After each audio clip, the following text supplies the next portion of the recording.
was the whitest of all possible white weddings. On the coldest day of winter so far, nature seemed almost to defy the thousands out there watching to stay there. But it would have taken a lot more than that bitter wind and driving snow to bar them from seeing all they could.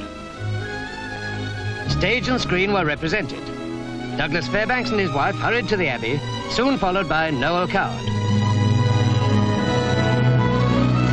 In Romsey Abbey, 1,200 guests were assembling to see the marriage of Lady Pamela Mountbatten and Mr. David Hicks. Sir Malcolm Sargent was there, soon followed by Lord and Lady Ackley. And still down came that driving snow. Members of the royal family had come from Sandringham by train.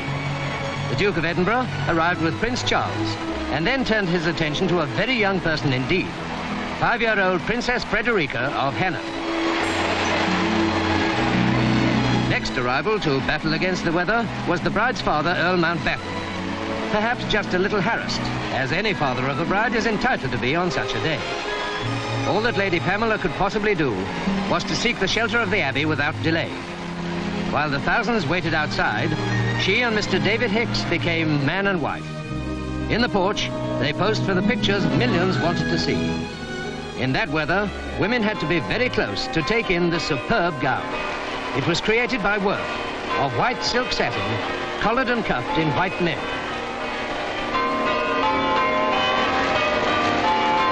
What bad luck for onlookers that the wedding party had to rush away to Broadlands. But this was no day for standing about. Everyone admired the assurance of Princess Anne, a bridesmaid for the first time at the age of 9. How exciting it all was for her and the other young people to be so very much in the limelight, though even they, no less than the spectators, must have wished if only it hadn't been snowing. Prince Charles was very much a young man in long trousers. It was certainly no day for bare knees. Next to draw cheers were the Queen Mother and Princess Margaret.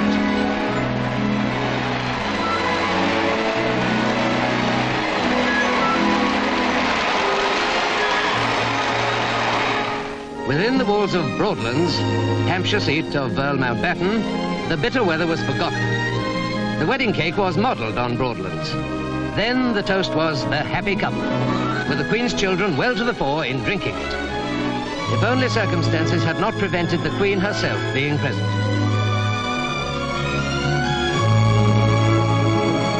Mr. David Hicks is a well-known interior decorator, a friend of the Mountbatten family for some time. Princess Alexandra and others of the family party now took their places in the wedding group. That night, Mr. Hicks and his bride went on board the liner Queen Elizabeth, which was sailing next day. They had the ship to themselves, surely an all-time record for any honeymooners. But now, hours before they were due on board, they were among a host of friends and relatives.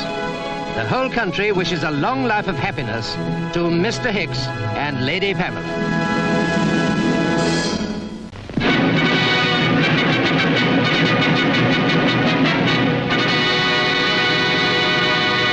This is Movie Tone, Jeffrey Sumner reporting. This was Romsey on the day of the wedding. Winter had certainly come to Hampshire, but in spite of the snow, a brave display of flags and bunting proclaimed the great occasion. And in spite of the snow, the people of Romsey were jolly well going to see everybody and everything. They'd been talking of nothing else but this wedding for weeks. It was to be held in the ancient Abbey. And here are some of the 1,000 guests arriving, and glad to get in, I should think. Kenneth Moore among them. Romsey Station now, and the arrival of the royal family. It was an exciting event for the Prince of Wales and Princess Anne, who was to be a bridesmaid for the first time. Next, the arrival at Romsey Abbey. Snow still falling, and Princess Anne gets a lift from her father. The 5 child bridesmaids didn't waste much time getting inside.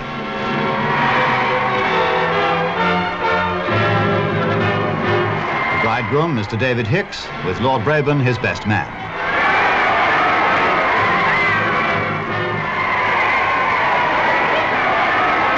And now, the arrival of the bride.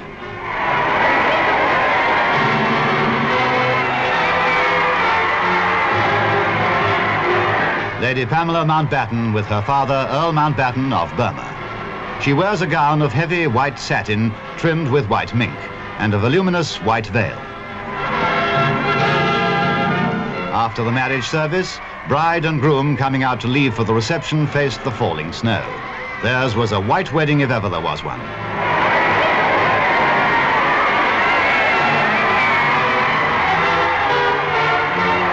Romsey people had almost forgotten the weather as they stood waiting to see Princess Anne and the other bridesmaids, who included Princess Frederica of Hanover and Princess Clarissa of Hesse. The Prince of Wales, in long trousers for the occasion, left with his father.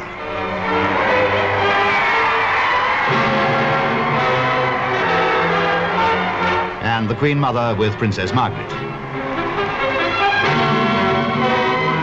Broadlands, the Mountbatten home, was the scene of the first reception. There had to be two, so many people wanted to wish the happy pair good luck.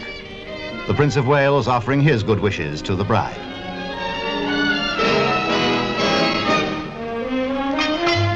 And of course there were a lot of toasts to be drunk. There was a special one for Princess Anne, bridesmaid of the year, with her brother joining in heartily, in ginger pop of course. And there was the cake to cut, a fine creation, a replica of Broadlands itself. Like all weddings, this one too must have its group photographs for the album. Princess Anne will no doubt treasure her copies of these photographs.